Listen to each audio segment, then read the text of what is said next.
This happened around 10 years ago, in the south of the UK.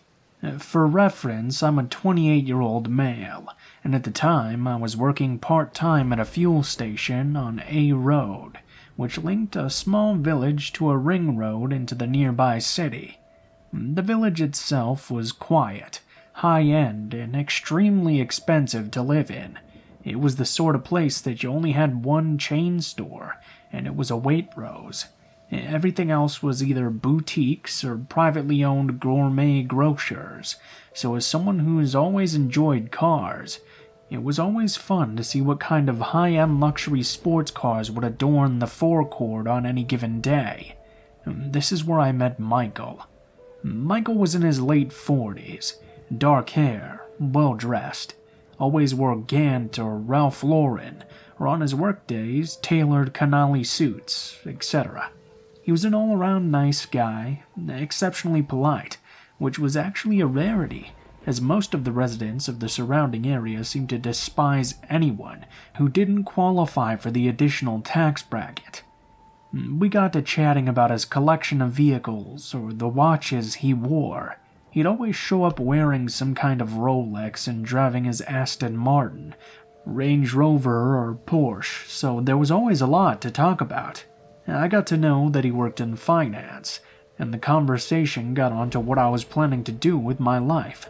I also work in finance. We'd always have these pleasant conversations, until I left that part-time job in favor of taking up an apprenticeship role at my uncle's brokerage. Michael is important, and we'll get to why shortly. Something to be known about my uncle is that he's a man with a lot of fingers and a lot of pies, literally. As well as his brokerage and property portfolio, he's also owned a few takeaways for cash flow purposes. I think we all know what that means, and as such, I'd occasionally step in as a delivery driver when a driver would let him down.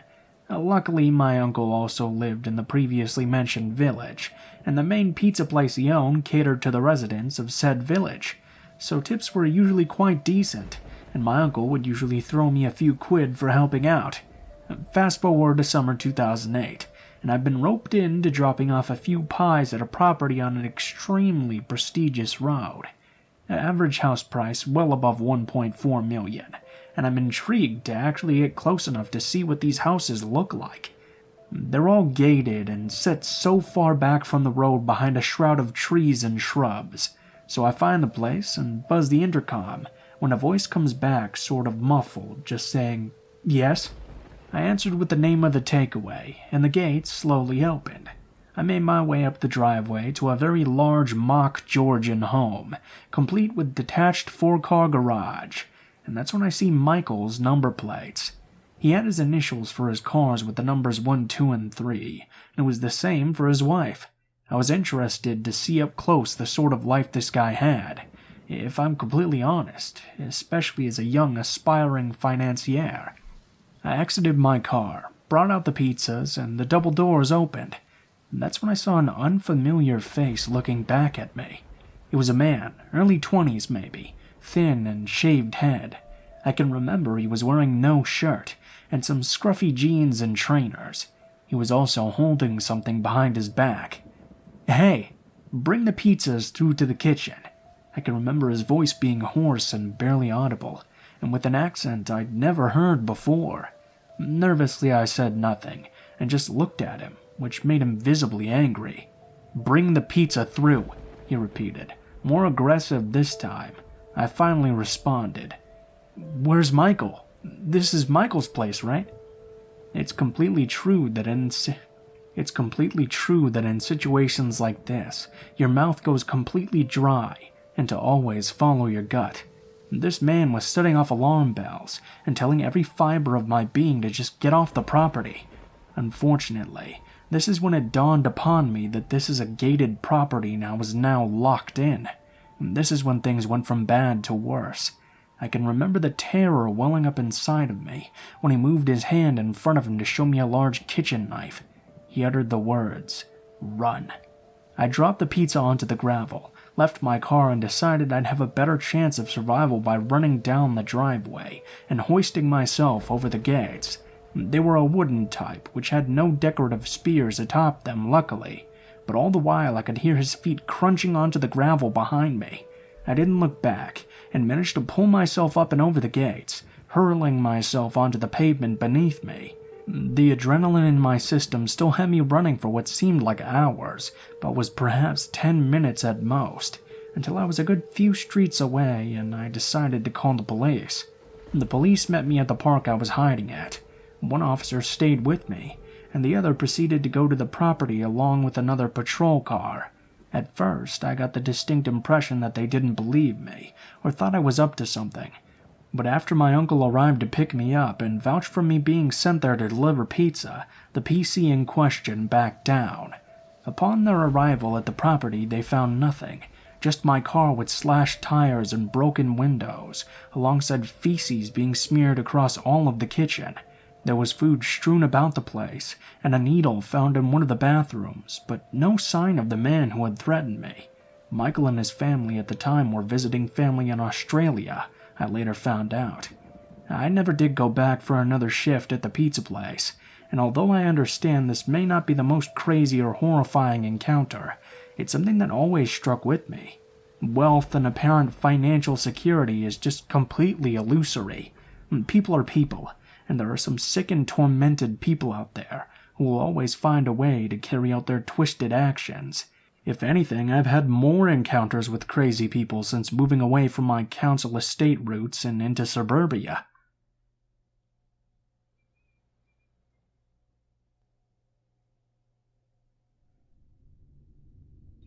I'm going to tell you the story of a terrifying old creep that has stalked me since I was 16 years old. I'm currently 20 and female. So basically, to set the scene, I'm an average height, average sized 20-year-old female. I've been told I'm very approachable and perhaps too nice to strangers. Sometimes I just don't have the heart to tell people to fuck off, and I definitely should. Obviously, I'm not going to give specific details, but I worked in a restaurant which was inside a bigger shopping center. My stalker, an old man named Eric, worked for the actual shopping center itself, not a store inside it like me. When I was 16 and had first started the job, I was quite timid and awkward, and let anyone say pretty much anything to me. I didn't quite know what to say when older customers and other employees would make inappropriate comments to me. I would just laugh off whatever people would say or not respond.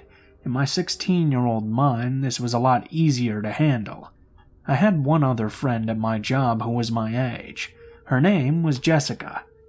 Jessica had worked there for a lot longer than I had, and one day she asked me if I'd heard of this guy who worked in the shopping center, named Eric. Jessica described Eric as very strange. She didn't describe him as frightening or unsettling, or even someone to be afraid of.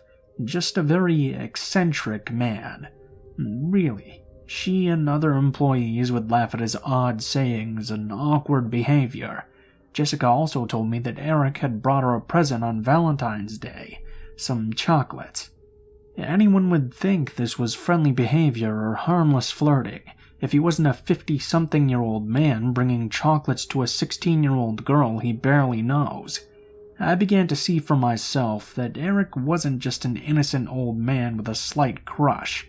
He had other intentions. The first time I remember Eric approaching me was when I was filling up a machine near the entrance of my work. The machine was out of the view of all the other employees, and the restaurant was empty, so this was pretty much the perfect time for a creep to approach without being seen. Eric wasn't supposed to enter my place of work when he was working at the shopping center, so he had deliberately gone out of his way to come and speak to me. To describe his appearance, he looked like your typical creepy old loner. Very gaunt, had gray hair with balding patches, beady little eyes which he never averted from yours, and I can't get them out of my head even till this day. Eric must have sneaked up on me, because as I looked up he was suddenly standing right next to me, a little too close. I could feel his breath on my cheek. My name is Lucy, by the way. Eric asked me, Lucy, are you married?" He almost giggled after he asked me this. He had a smirk on his face, which made me feel as if he was trying to pretend that he thought I was older than I was.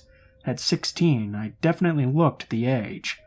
Eric liked to ask me questions that he already knew the answer to, just to see what my reaction would be, letting me know in his own way that he had been looking up information about me on social media. He would do this quite frequently. I began to clock on to the fact that Eric had been going a little further than just approaching me at work, instead stalking my social media accounts in the weeks following this first encounter. Twitter, Instagram. He began asking me very specific questions about things I had posted in the days before. For example, I had posted on Instagram about a tattoo I got, which was an homage to my favorite band. I was serving a customer one day, only to be interrupted by a shrill, quiet voice. It was Eric. His eyes were huge, and he had a look of pure excitement and menace on his face. He had yet again entered my workplace when he wasn't supposed to, just to talk to me. He asked me, "Lucy, what's your favorite insert band here song?" Eric relished in my discomfort. You could see by my reaction that I was clocking on to the fact that he had been viewing my personal information, and the thought of that made my blood run cold. I felt disgusting and violated. The tattoo I had gotten was covered by my work uniform, so the only way he could have seen it was by going through my Instagram page. This creeped me out majorly, but I forced myself to forget all about it and just carry on working. Over the course of a few months, he would come into my workplace more and more frequently, asking me bizarre questions, and still reciting back to me things I had tweeted about or posted on Instagram. Every time I would see him, I would get visibly uncomfortable, and he liked this. I could tell it was what he wanted. All while this was happening, Jessica approached me and let me know that Eric had followed her in his car on her way home from work, slowing down to ask her where she lived. I had also been told other disturbing news about him from multiple different people. It seemed as if he was becoming more invested in whatever his intentions were towards me and Jessica. News had traveled to one of my managers about Eric's unsettling actions towards me, and this manager informed me that a few years ago, Eric was rumored to have followed a young girl who used to work for our restaurant into a toilet.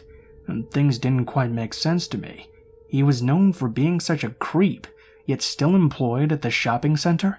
On one hand, I was glad to know I wasn't just creeped out for no reason, but on the other hand, I was frightened. He'd been doing this for years, and yet somehow no one had stopped him. There was a woman who worked at the same place as me, called Rebecca. She had some sort of disability, which caused her to befriend and be trusting to people without knowing anything about them. It seems that Eric took advantage of her. He asked her for her phone number, and she gave it to him. Rebecca had shown me her text with Eric. He texted her things like, "Rebecca, are you alone? Are you sat on the bus alone?" But the most unsettling part of it was the text from Eric that read, "Rebecca, could you please let me know any information on the girls that work at that restaurant?" I was stunned. This was slowly turning into my nightmare. I was constantly questioning why this old man was so hell-bent on finding out everything to do with my life. Why me? He had gone out of his way to source information about us through a vulnerable person I worked with. I was scared he was going to go further. Again, this creeped me out, but still, for some reason, I forgot about it and tried to carry on with my life. It was very hectic at the time, and in a way, I'm grateful I didn't have the time to dwell on his growing obsession. However, this was something I wouldn't be able to ignore forever. Eric began inserting himself into my life in ways I couldn't just ignore or brush off. One night, I was watching the movie Grease with my family. I must have tweeted something stupid like Grease is my favorite film, because it's a great film, right? Anyways, the morning after my tweet, Eric approaches me in his usual way. He utters, "Do you like the film Grease, Lucy?" And the same usual smirk lit up his face, and the same usual wave of disgust washed over me. He was really making it a point to let me know he was watching me. I tried to carry on with my day, but I spent the entirety of my shift feeling a little shaken up. And to someone reading this story, it may not seem as unsettling to you as it did to me at the time, but when someone is going out of their way to make sure you know they know information about you, You spend every waking hour thinking about what they plan to do with that information, why they insist on taunting you with the knowledge. The very second I clocked out of work and got into my car, my phone went off. I saw a notification from PayPal. I clicked on the notification to see that I had received £3 from an Eric Stanley, with the note attached to it reading, "To Lucy, Grease is the word. From Eric." He literally found my PayPal account and sent me £3 with a note from the movie attached to it. If this wasn't crazy enough, in the days following I would receive a string of anonymous calls, incessantly, one after the other. I was in a flood of tears and ended up having a huge panic attack. I felt like there was no escape. My phone rang and rang all night. I had to turn it off just to get away. Even when I turned my phone back on, the calls would still continue. Every time my phone would ring, my head felt like it was being impaled with the sharpest knife at work. I was completely on edge. The phone calls I did answer were always just someone breathing down the phone, making a point to breathe very heavily. I swear that they were trying to sound like they were jerking themselves off, which sickened me. I had no proof that this was Eric, but it wasn't hard to put two and two together after all the lengths he had gone to in order to track down my personal information. If he had found out my PayPal address, my phone number, and all of my social media, what was stopping him from finding out where I live, breaking in, hurting me or my family? That night I had horrific dreams, in which he chased me around my house and taunted me for hours. I still have similar dreams and struggle to sleep without my boyfriend present. I'm always scared he's standing right outside my door even to this day. I reported Eric to my managers, and they passed my complaint on to the managers of the shopping center. At this point I was genuinely scared for my safety. Multiple girls added to my statement and added details of times they had witnessed his unsettling behavior, or times he had been inappropriate with them as well. Eric had been cautioned by the shopping center's management, yet nothing was done, except for the fact that he was warned not to talk to me. He found ways around the no talking to Lucy rule, though. He would make weird animal noises at me when he would see me, like a monkey or a dog. I think he just wanted me to think that he had outsmarted me, found a way around the rules. After this, I stopped working at the restaurant as a full-time job, and saw Eric less and less. This was obviously great for me. I moved cities when I went away for university, and made new friends which distracted me from my old life in my hometown. I still thought about Eric every now and then, and when I focus on it for too long, I can't be alone, out of fear that he's still keeping tabs on me. The thought of that terrifies me. After moving away and starting my new life, I forgot all about the twisted little man who used to obsess over me at my old job. I forgot he existed, but soon I was going to remember. On Christmas Day, I was back at home in my hometown with my parents. My phone buzzed. I expected it to be just another message from a friend or family member, but I was wrong. I had received a notification from PayPal. It was the exact amount of £3, only not from Eric this time, from a girl whose name I didn't recognize at all. I opened up the PayPal app, only to see a note attached to this payment that I had received. The note read, "Sending on behalf of Eric." My blood ran cold again. I had forgotten about this man, and all he had done to make me feel unsafe and unsettled, and here he was again antagonizing me, this time doing it through other people. Perhaps his way of telling me that him being banned from talking to me himself wouldn't stop him from entering my world.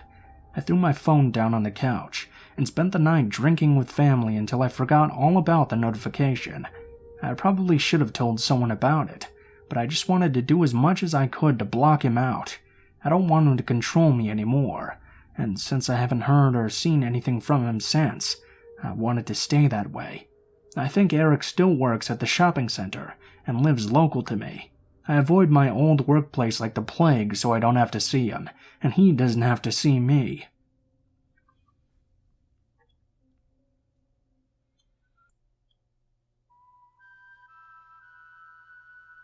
First post, but I've had my share of creepy dudes, so I figured I'd share one of the standouts. This happened when I was 14, well over 10 years ago at this point. I grew up in a mid-sized town, with quite a few suburbs and industrial areas kind of mashed together. The downtown was nothing special, except for an overabundance of coffee shops and some historic buildings. I went out alone a lot after school because I liked having independence, avoiding being home, and listening to music. I typically left my house before my mom got home, close to 5 p.m., and was always back before dark, which, depending on the season, was any time between 7 and 9. I had a cell phone, a flip phone at the time, so my mom felt safe letting me out alone, as I could call her any time. For most of my time as a 14-year-old, I would go to the same coffee shop, get something filled with sugar and caffeine, and try to draw or write while listening to music. I went there so often that they knew my order by heart, and the approximate time I would always come in. I was also the token goth kid around town, and I looked a bit older than I was, the curse of developing early, so I guess I was easy to remember. One day I was sitting in my usual spot at a table by the window, trying to draw, even though I'm not a very good artist. I could see some guy staring at me from the booth facing my table on my left. I'm pretty used to this feeling, so I just continued drawing. A little while later, the man comes up to me and asks to borrow a pencil. I smile, give him one, and just go back to what I'm doing. Shortly after that, he comes up again and asks if he can talk to me. He wanted me to join him at his booth. At this point in my life, I'd already been approached by men who typically backed off once they learned my age. I was also terrified of making a grown man angry, because in my mind, it was better to pacify someone than to provoke them. I figured an angry man might be more prone to hurt me. I acquiesced and sat at his booth with him.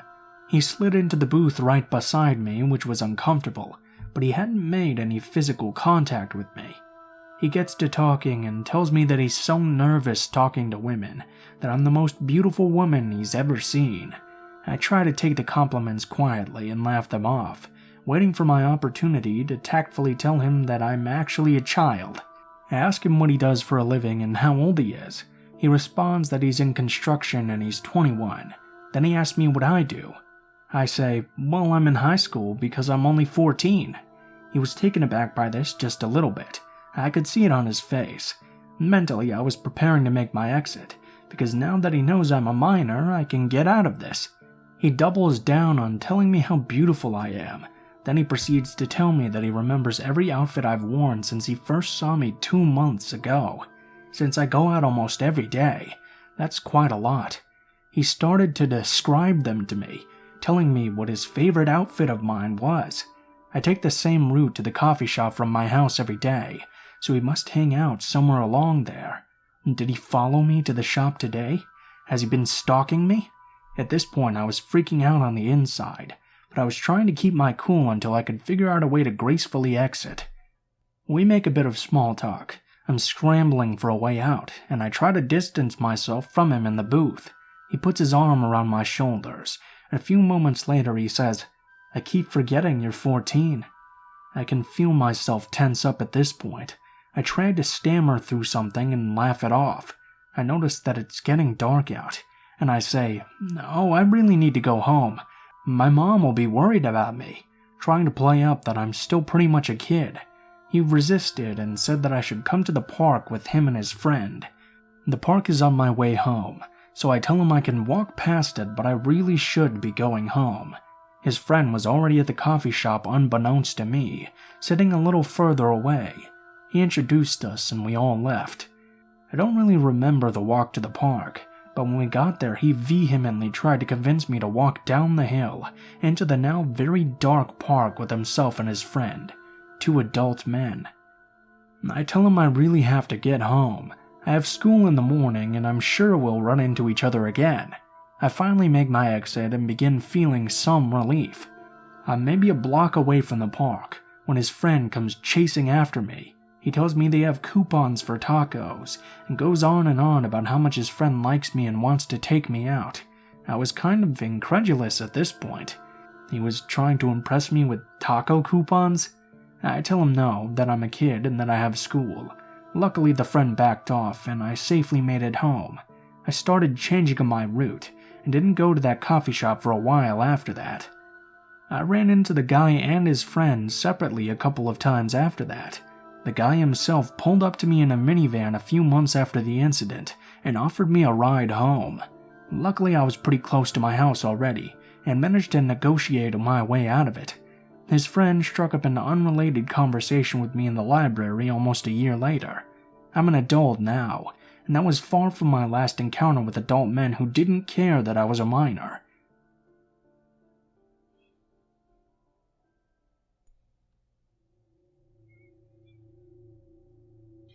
This happened to my roommate and I 2 years ago, when we drove into the national forest just outside of the town we live in. We go to a small college in New England, about 3 hours away from any major city.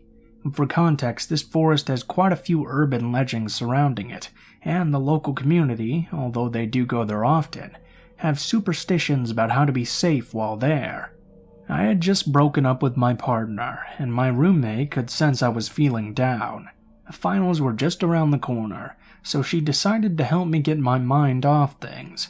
Suggested we go to a nice spot she had found last week, and just chill and de-stress a little. We took a couple of beers with us, and drove to this secluded spot in the middle of the forest. From the moment we left the main asphalt road in the forest, I saw a couple of things that unsettled me. You could see the abandoned houses of a ghost town from the higher ground the road was on, and we saw this old doll hanging from a rope on a tree. And creepy shit, but we didn't really give it a second thought and kept driving. We got to a clearing and parked our car behind some trees, popped open the back of our SUV, and started just talking and playing some music. About 10 minutes into this, 2 cars appeared from the road and parked in that same clearing. My friend didn't pay any attention to them. Instead, she kept talking, but I was facing them from where I sat. I couldn't stop seeing what they did. A man popped out of each car, talked for a few minutes. I saw them take out a long object covered in a dark plastic bag from the back of one of the cars. This is when I noticed that these guys had guns. Not like shotguns, which I see often in this town, but handguns. They started lighting the bag on fire. I told my friend to get down, and she turned around and saw them for the first time. Black smoke was rising from the bag, and between trying to keep my head down and steal glances at them, I saw them take out a second object. I heard them shoot at it, right before they set it on fire. I don't know how long my friend and I were lying there in silence, but it was definitely enough to let the terror sink in, and whisper to each other how much we loved each other in case this was what we thought it was. At some point I looked up. I saw they were pointing at our car, and saw them walking off into the woods, maybe trying to follow our tracks or trying to look for us. All I know was that right then, I told my friend to jump into the driver's seat and make a run for it.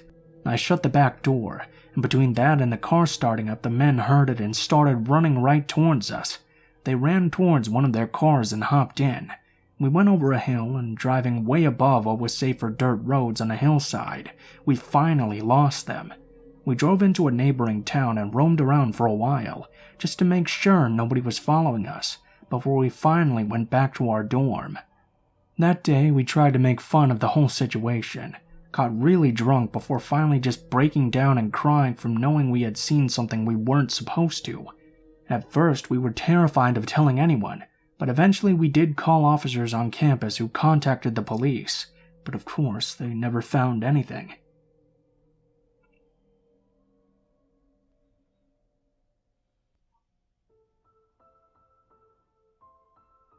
What is up, guys? Blue Spooky here, as always. Thank you guys so much for watching, especially if you made it this far to the end of the video.